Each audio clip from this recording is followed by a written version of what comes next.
In this video, I will show you how to log into your Spectrum account online. If you find this video useful, please leave a like and sub to our channel. In saying that, let's just jump straight into it. Alright, on your mobile device or laptop or PC, open up any web browser and then head on over to Google and type in Spectrum. If I can spell it right, Spectrum, like so.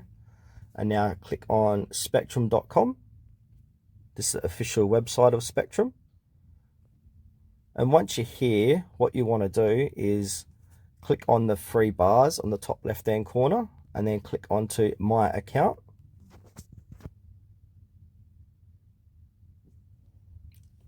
And now from here, you want to click on the sign in button.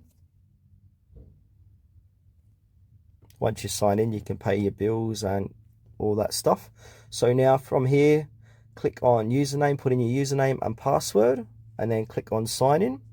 But for whatever reason, if you've forgotten your username or password, you can also click onto that.